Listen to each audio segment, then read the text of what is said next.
अध्याय 22। धनवा राजा बोला, हे तपोधन, पुरुषोत्तम मास के व्रतों के लिए विस्तार पूर्वक नियमों को कहिए। भोजन का क्या करना चाहिए और क्या नहीं करना चाहिए, और व्रती को व्रत में क्या मना है, विधान क्या है।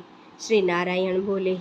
इस प्रकार राजा धनवा ने वाल्मीकि मुनि से पूछा। बाद में लोगों के कल्याण के लिए वाल्मीकि मुनि ने सम्मान पूर्वक राजा से कहा।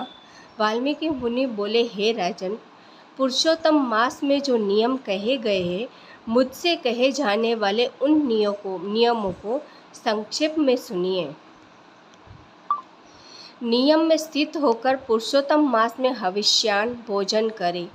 गेहूँ, चावल, मिश्री, मूंग, जौ, तिल, मटर, सावा, तिनी का चावा, बथुआ, हिमलोचिका, अदरक, कालशाक, मूल, कंदन, ककड़ी, केला, सींगा, नोन, समुद्र नोन, दही, घी, बिना मक्खन निकाला हुआ दूध, कटहल, आम, हरड़, पीपर, जीरा, सोठ, इमली, सुपारी, लवली, आंवला, ईख का गुड़ छोड़कर इन फलों को और बिना तेल के पके हुए पदार्थ को हविष्य कहते हैं।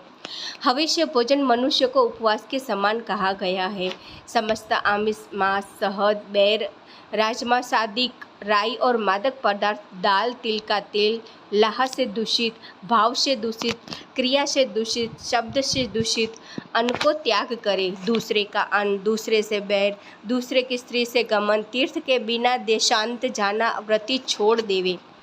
देवता, वेद, ऋषि, गुरु, गौ, व्रती, स्त्री, राजा और महात्माओं की निंदा करना पुरुषोत्तम मास में त्याग देवे। सूती का अन्न मास है, फलों में जम्बीनी नींबू मास है, धान्यों में मसूर की दाल मास है और बासी अन्न मास है। बकरी, गौ, भैंस के दूध को छोड़कर और सब दूध आदि मास है, और ब्राह्मण से खरीदा हुआ समस्त रस पृथ्वी से उत्तम नमक मास है। तांबे के पात्र में रखा हुआ दूध, चमड़े में रखा हुआ जल, अपने लिए पकाया गया अन्न को विद्वानों ने मास कहा है। पुरुषोत्तम मास में ब्रह्मचर्य, पृथ्वी में शयन, पत्रावली में भोजन और दिन के चौथे प्रहर में भोजन करे।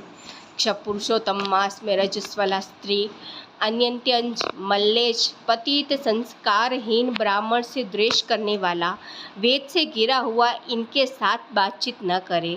इन लोगों से देखा गया और काक पक्षी से देखा गया सूतक का अन्न 2 बार पकाया हुआ और पूजे हुए अन्न को पुरुषोत्तम मास में भोजन नहीं करे।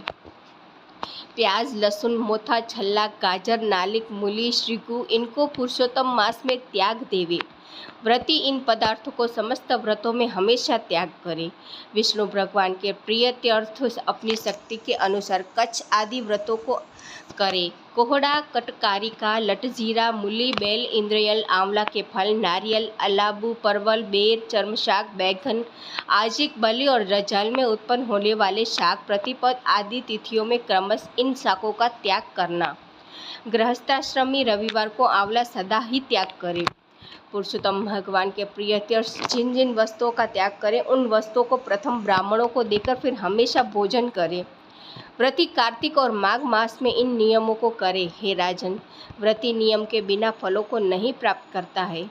यदि शक्ति है तो उपवास करके पुरुषोत्तम का व्रत करे, अथवा दूध पान करे, अथवा दुग्ध पान करे, अथवा बिना मांगे जो कुछ मिल जाए उसको भोजन करे, अथवा व्रत करने वाला यथाशक्ति फलाहार आदि करे।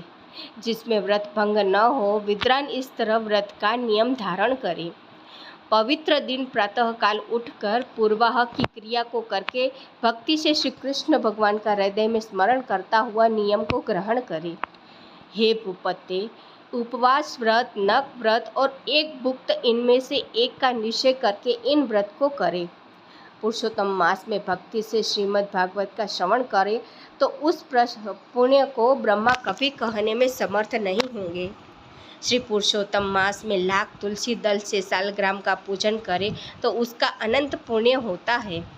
श्री पुरुषोत्तम मास में कथा अनुसार व्रत में स्थित व्रती को देखकर यमदूत सिंह को देखकर हाथी के समान भाग जाते हैं। हे राजन, यह पुरुषोत्तम मास व्रत 100 यज्ञों से भी श्रेष्ठ है, क्योंकि यज्ञ के करने से स्वर्ग की प्राप्ति होती है और पुरुषोत्तम मास व्रत करने से गोलोक को जाता है। जो पुरुषोत्तम मास व्रत करता है उसके शरीर में पृथ्वी के जो समस्त तीर्थ और क्षेत्र है तथा संपूर्ण देवता है वे सब निवास करते हैं। श्री पुरुषोत्तम मास का व्रत करने से दुस्वप्न, दारिद्र्य और कायिक, वाचिक, मानसिक पाप से ये सब नाश को प्राप्त होते हैं। पुरुषोत्तम भगवान की प्रसन्नता के लिए इंद्रादि देवता पुरुषोत्तम मास व्रत में तत्पर हरिभक्त की विघ्नों से रक्षा करते हैं।